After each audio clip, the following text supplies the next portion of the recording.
Olá, meu nome é Elizabeth Fonseca. O nosso grupo ele vai tratar sobre nacionalidade. Para tanto, utilizamos como referência bibliográfica a obra Curso de Direito Internacional Privado, 12ª edição, de Floresbal Delhomme e Augusto Júnior. Segundo os autores, a nacionalidade implica num vínculo jurídico fundamental entre o indivíduo e o Estado, gerando obrigações e deveres para ambos de forma recíproca, tornando-se assim um vínculo jurídico-político norteado pelo princípio instituído pelos Estados e admitido pelo direito internacional.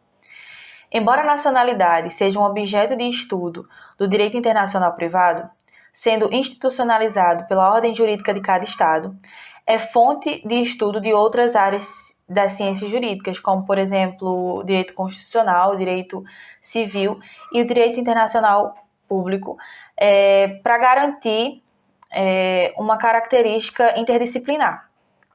O introdutório doutrinário acerca do tema nacionalidade traz importante observação quanto à consagração e os instrumentos internacionais, sendo a Declaração Universal dos Direitos Humanos, o Pacto de São José da Costa Rica, ambos corroboram para a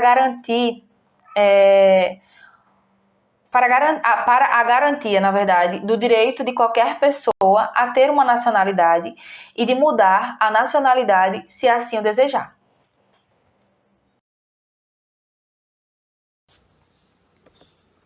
Bom, então, sendo a nacionalidade uma determinação jurídico-política que vincula o indivíduo a um Estado, a nacionalidade originária, como o próprio nome já diz, é a nacionalidade primária do indivíduo. É aquela que é atribuída involuntariamente de acordo com os requisitos estabelecidos pela lei de cada Estado.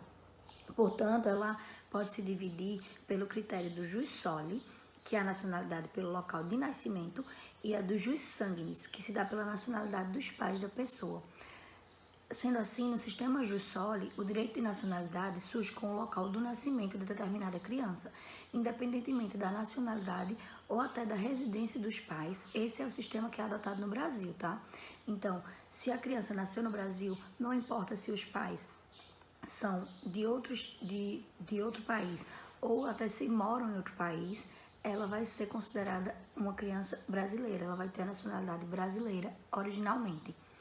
Enquanto o sistema jus sanguinis, a nacionalidade ela deriva por ascendência, que é pelo sangue, ou seja, onde nascem os pais, tem a criança o direito à nacionalidade.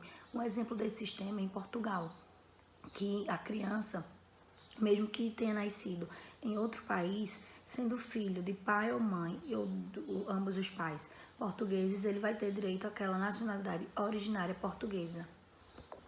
Um pouco sobre a nacionalidade secundária ou naturalização, conhecida também como nacionalidade secundária, que é típica dos brasileiros que são naturalizados, ou seja, aqueles que após o nascimento adquirem por vontade própria a nacionalidade brasileira.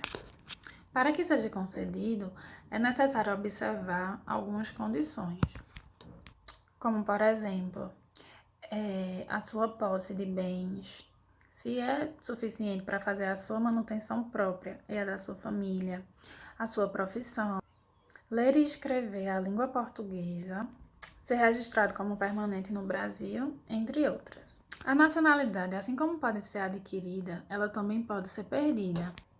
O brasileiro naturalizado, ele perderá a sua nacionalidade se vier a ferir algum interesse nacional ou também se houver o ato de naturalização cancelado por meio de sentença judicial.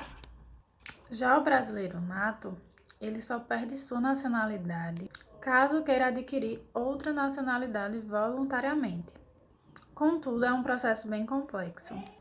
De fato, a perda da nacionalidade brasileira de um brasileiro nato decorre exclusivamente da vontade do próprio em abandonar a sua nacionalidade originária. O conflito de nacionalidade se dá em razão da diferença de cada país no estabelecimento de critérios para a aquisição da nacionalidade. Há países que adotam o critério dos jus solis e há países que adotam o critério dos jus sanguinis, e isso faz com que surja um conflito no que tange à aplicação da lei que vai reger a vida dessas pessoas. O conflito pode ser positivo e o conflito pode ser negativo.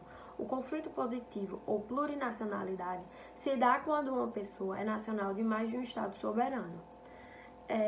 Tanto o Código Bustamante quanto a Convenção sobre Nacionalidade de Haia dispõem que, nesses casos, o indivíduo vai ser considerado nacional naquele país em que ele tiver domicílio ou residência habitual, respectivamente. Em regra, o indivíduo vai ser considerado nacional naquele país em que ele tiver domicílio. Se ele não tiver domicílio em nenhum dos países dos quais ele é nacional, ele vai ser considerado nacional daquele país em que ele possuir documentos. O Brasil permite que uma pessoa seja nacional de mais de um Estado soberano. Já o conflito negativo de nacionalidade, também chamado de anacionalidade, ele se dá quando o indivíduo não é nacional de nenhum Estado soberano. Esse conflito deve ser ao máximo evitado por todos os Estados soberanos, sobretudo porque ele viola um direito fundamental, que é o direito à nacionalidade. Nessa hipótese, ao indivíduo vai ser dispensado o mesmo tratamento que é dispensado aos estrangeiros e ele vai possuir os mesmos direitos que possuem os estrangeiros. E nesse caso, vai se adotar a lei do país em que ele se encontrar.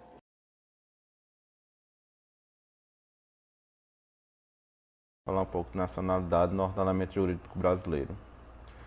O artigo 12 ele diz que são brasileiros natos os nascidos na República Federativa do Brasil, ainda que de pais estrangeiros, desde que estes não estejam a serviço do seu país. Os nascidos no estrangeiro, de pai brasileiro e mãe brasileira, desde que qualquer deles esteja a serviço da República Federativa do Brasil. Os nascidos no estrangeiro, de pai brasileiro ou de mãe brasileira, desde que sejam registrados em repartição brasileira ou competente, ou venham a residir na República Federativa do Brasil, e optem em qualquer tempo, depois de atingida a maioridade, pela nacionalidade brasileira. Aí podemos assim adentrar no conceito de cidadania. Cidadania no âmbito de nacionalidade diz que o status que qualifica o nacional para usufruir de direitos políticos ativos, ou seja, votar, e direitos políticos passivos, ou seja, ser votado, né? Permitindo de participar das tomadas de decisões políticas do Estado. Dando continuidade ao estudo da nacionalidade, vou abordar a perda da nacionalidade. Segundo os autores, a perda da nacionalidade, a princípio, decorre da manifestação da vontade do indivíduo. Ainda na antiguidade, a perda da nacionalidade vinha como punição. Na atualidade, raros são os países que admitem esse instituto jurídico. Como exemplos, temos a Argentina e o Uruguai. Como pode haver essa perda da nacionalidade? Muitos países admitem na forma voluntária, podendo ser excepcionalmente por renúncia ou abdicação, ou ainda, como é mais frequente, pela naturalização em outro país. Há também a possibilidade de ser imposta como exercício de atividades para governo estrangeiro, sem a devida autorização do país de origem, ou ainda por condenação por deslealdade, em especial aos naturalizados. No caso do Brasil, a perda da nacionalidade por renúncia não é juridicamente aceita, sendo alvo de condenação pela doutrina. De acordo com o parágrafo 4º do artigo 12 da Constituição Federal de 88, o qual traz rol taxativo de hipóteses de perda de nacionalidade, não admitindo ampliação, perderá a nacionalidade o brasileiro que tiver cancelada sua naturalização por sentença judicial em virtude de atividade nociva ao interesse nacional ou adquirir outra nacionalidade, salvo nos casos de reconhecimento de nacionalidade originária por lei estrangeira, como condição para permanência em seu território ou para exercício de direitos civis, conforme redação dada pela Emenda Constitucional número 3, de 7 de junho de 94. No caso da primeira possibilidade de perda da nacionalidade, trata-se de uma espécie de punição que alcança apenas o brasileiro naturalizado. A doutrina adverte e critica a menção do texto da lei quando diz a atividade nociva ao interesse nacional, deixando margem a interpretações que podem servir de pretexto para possíveis perseguições, inclusive de cunho político. Temos a Justiça Federal como esfera competente para conhecer e julgar o processo de perda de nacionalidade, conforme preceitua o artigo 109, inciso 10 da Constituição Federal de 88, podendo ser motivado por representação do Ministro da Justiça ou por solicitação de qualquer cidadão, onde se instaurará inquérito para apuração. No decorrer do processo, passará pelo Ministério Público Federal, que poderá ou não oferecer denúncia, e a partir daí será instaurado o processo judicial para o cancelamento da naturalização. A perda da nacionalidade decorrerá de decreto do Presidente da República, que terá caráter declaratório, uma vez que o fato que constitui a perda da nacionalidade brasileira foi o cancelamento da naturalização por meio de sentença judicial. A partir do decreto número 3.453, de 9 de maio de 2000, o Presidente da República delegou ao Ministro da Justiça a competência para declarar a perda e a reaquisição da nacionalidade brasileira na forma do artigo 12, parágrafo 4º, inciso 2º, da Constituição e artigos 22, incisos 1º e 2º e 36 da Lei número 818 de 1949.